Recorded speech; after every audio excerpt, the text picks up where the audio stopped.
Hi hello everyone. ఈరోజు topic ఏంటంటే నేను ఇండియా నుంచి జర్మనీకి ఎలా వచ్చా, నాకేమేమి డిఫికల్టీస్ ఫేస్ చేసిన, నేనే నా ఫ్యామిలీ బ్యాక్గ్రౌండ్, నా స్కూలింగ్ ఎక్కడ చేసిన, నా బ్యాచిలర్స్ ఎక్కడ చేసిన, నా ఇంటర్మీడియట్ ఎక్కడ చేసా, ఈ ప్రాసెస్లో నాకు ఎలాంటి డిఫికల్టీస్ ఫేస్ చేసిన ప్రతి ఒక్కటి స్టెప్ బై స్టెప్ మీకు ఎక్స్ప్లెయిన్ చేస్తా. ఈ వీడియో లాస్ట్ వరకు చూడండి. ఫస్ట్ ఆఫ్ ఆల్ నా గురించి నేను ఇంట్రడ్యూస్ చేసుకుంటా. మై సెల్ఫ్ వంశీ, నా నార్కర్నూల్ డిస్టిక్, అచ్చంపేట్ మండల్, బొమ్మన్పల్లి గ్రామం నాది. నేను వచ్చేసి నా స్కూలింగ్ మొత్తం అచ్చంపేటలోనే చేసా. అంటే ఒక 2 ఇయర్స్ వచ్చేసి తెలకపిల్ల 8th 9th చేసా. మొత్తం మిగతా అంతా నేను అచ్చంపేటలోనే చేసా. మేజర్గా నా స్కూలింగ్ మొత్తం అయితే గౌతమి డిజిటల్ హై స్కూల్లో చేసా. దాని తర్వాత నా స్కూలింగ్ వచ్చేసి కరోనా టైంలో అయిపోయింది. నాకు చాలా హాలిడేస్ వచ్చాయి. అంటే నేను ఎగ్జామ్స్ కూడా రాయలే. నాకు 10/10 వచ్చినాయి. అంటే కరోనా పాసు. దీని తర్వాత నేను నా ఇంటర్మీడియట్ కోసం నేను హైదరాబాద్కి వెళ్ళా. హైదరాబాద్ శ్రీ ఆకాష్ జూనియర్ కాలేజ్ సంతోష్ నగర్ ఉంటుంది. అందులో నేను ఎంపీసీ చేశాను. అది నాకు ఇంటర్మీడియట్లో 960 వచ్చాయి. అప్పట్లో డెడికేషన్ వేరుండే.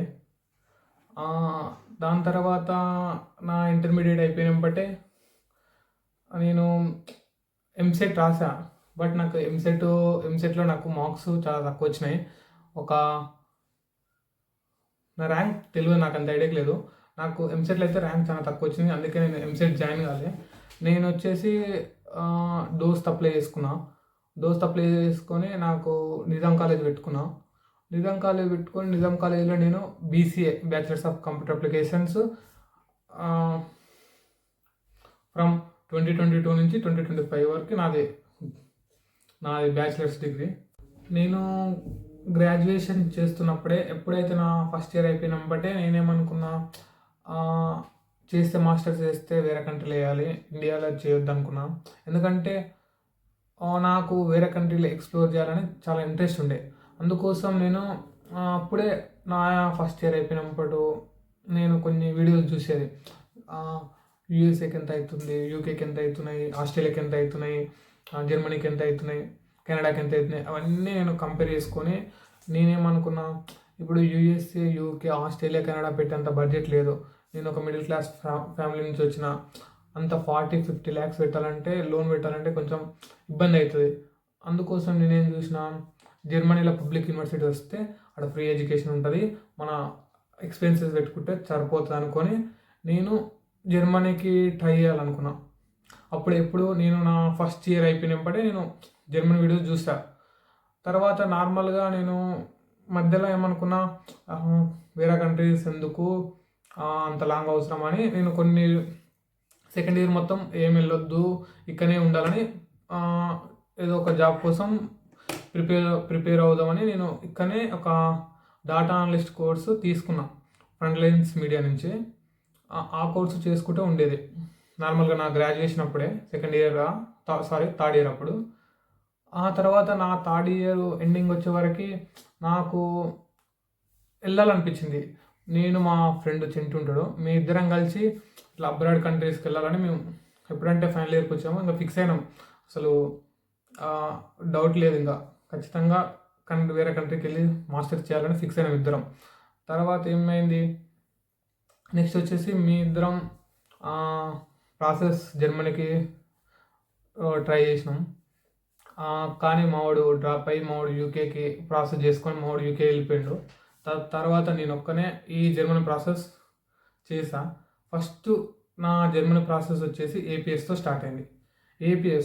ఏపీఎస్కి నాకేం కష్టం కాలే, నాకు 10 daysలో వచ్చేసింది ఏపీఎస్.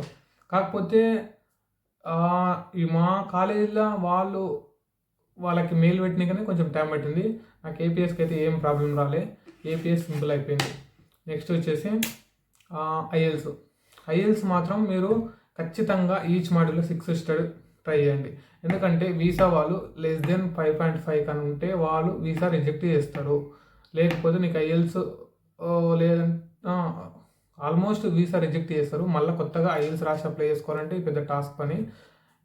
ఐఎల్స్ మంచిగా అన్ని మాడ్యూల్స్లో 4 మాడ్యూల్స్లో 6 తెచ్చుకుంటట్టు చూసుకోండి. నెక్స్ట్ వచ్చేసి జిఆర్ఏ రాసా. జిఆర్ఈ నార్మల్గానే అందరికి వచ్చినట్టే నాకు వచ్చాయి. నెక్స్ట్ వచ్చేసి జిఆర్ఈ అయిపోయింది. నెక్స్ట్ కాలేజీలో నేను మా కాలేజీకి వెళ్ళి డాక్యుమెంట్స్ అన్నీ ఏమేమి డాక్యుమెంట్స్, ఓడి, మన మెమోస్ అన్నీ, ఆల్ మెమోస్ అంటే ట్రాన్స్క్రిప్ట్స్ అన్నీ తీసుకెళ్ళాలి. ఒక కన్సల్టెన్సీ జాయిన్ అయ్యి ఈ డాక్యుమెంట్స్ అన్నీ వాళ్ళకి ప్రొవైడ్ చేసా. బ్రదర్ నేను ఇలా నా డాక్యుమెంట్స్ ఇవి, నా సిజిపి ఎంత, నాకు అడ్మిషన్ కావాలి అని ఇలా వాళ్ళని అడిగా. ఓకే బ్రో ఏమన్నారంటే, నీదైతే స్పెషల్ కేసు, నీకు అడ్మిషన్ వస్తుందా రాదా మేమైతే చెప్పలేము, కాకపోతే మేము ట్రై చేస్తాం, వస్తే నీ లక్ అని చెప్పారు. అలా మేము ఒక 12 to 13 యూనివర్సిటీస్ అప్లై చేసినాం. అందులో నాకు ఒకటే యూనివర్సిటీ అడ్మిషన్ వచ్చింది. ఇది కూడా నేను ప్రాసెస్ ఎక్స్ప్లెయిన్ చేస్తాను. ఫస్ట్ వచ్చేసి ఈ అప్లికేషన్ వేసేటప్పుడు మన క్రెడిట్స్ మ్యాచ్ కావాలి, మన కోర్స్ మాడ్యూల్స్ మ్యాచ్ కావాలి, మన బ్యాచిలర్ డిగ్రీ మ్యాచ్ కావాలి. అంటే కొన్ని యూనివర్సిటీస్ ఏమవుతాయంటే 4 years బ్యాచిలర్ డిగ్రీ మాత్రమే యాక్సెప్ట్ చేస్తాయి. కొన్ని యూనివర్సిటీస్ 3 years డిగ్రీ అయినా నో ప్రాబ్లం అని యాక్సెప్ట్ చేస్తారు. అలా మనం కొన్ని యూనివర్సిటీస్ని సెలెక్ట్ చేసుకొని అప్లై చేయాలి. అలా నేను ఒక 12 to 13 అప్లై చేస్తే నాకు అందులో ఒక అడ్మిషన్ వచ్చింది. అది కూడా Kiel University of Applied Science computer సైన్స్లో వచ్చింది. నెక్స్ట్ వచ్చేసి దీని తర్వాత ఉండేది యూనివర్సిటీలో అప్లికేషన్స్ వేస్తాం. యూనివర్సిటీలో అప్లికేషన్ వేసినాక ఒక 1 month వరకు టైం తీసుకుంటుంది. అది వెరిఫై చేస్తుంది. అది వెరిఫై చేసినాక నాకు January 5కి నా అప్లికేషన్ అనేది కీల్ యూనివర్సిటీ ఆఫ్ అప్లైడ్ సైన్స్కి ఫార్వర్డ్ అయింది. నాకు January 9కి అడ్మిషన్ వచ్చింది. ఫస్ట్ ఒక రిజెక్షన్ తర్వాత డైరెక్ట్ నాకు ఒక అడ్మిషన్ వచ్చేసింది Jan 9కి. దాని తర్వాత నేనేం చేసిన, Jan 9 తర్వాత నేను లోన్ ప్రాసెస్ స్టార్ట్ చేశాను. ఎందుకంటే లోన్ ప్రాసెస్ మనకి బ్లాక్డ్ అకౌంట్ కావాలి, హెల్త్ ఇన్సూరెన్స్ కావాలి, ట్రావెల్ ఇన్సూరెన్స్ కావాలి. ఇవన్నీ కావాలంటే మనం ఎక్స్పాట్రీ ఓపెన్ చేయాలి. ఎక్స్పాట్రీ అంటే బ్లాక్డ్ అకౌంట్ ఓపెన్ చేయాలి. బ్లాక్డ్ అకౌంట్కి మనీ సెట్ చేసుకోవాలి. ఈ బ్లాక్డ్ అకౌంట్ నేను మనీ ఎలా సెట్ చేసుకున్నా అంటే, నేను లోన్ తీసుకున్నా. లోన్ ఒక 17 lakhs లోన్ తీసుకున్నా. ఆ లోన్ తీసుకొని బ్లాక్డ్ అకౌంట్కి మనీ సెట్ చేస్తా. ఈ లోన్ అనేది కొంచెం చూసుకోండి, ఇది టైం టేకింగ్ ప్రాసెస్. అన్ని డాక్యుమెంట్స్ క్లియర్గా ఉంటేనే లోన్ ఇస్తారు. ఆల్మోస్ట్ ఈ ప్రాసెస్ ఒక 1 month పడుతుంది. దాని తర్వాత ఈ బ్లాక్డ్ అకౌంట్ తర్వాత మనం నెక్స్ట్ ఈ సిఎస్పి ప్రాసెస్ అప్పుడు నాకు 14 days తీసుకుంది ఈ సిఎస్పి వెరిఫికేషన్ కనుక. తర్వాత వీసా అపాయింట్మెంట్స్ కోసం నేను దగ్గర 1 month వెయిట్ చేసిన. 1 month వెయిట్ చేస్తే స్లాట్ దొరికింది. స్లాట్ దొరికినాక నేను వీసా అపాయింట్మెంట్కి బుక్ చేసుకొని March 2nd or 3rd నా వీసా అపాయింట్మెంట్ అయింది.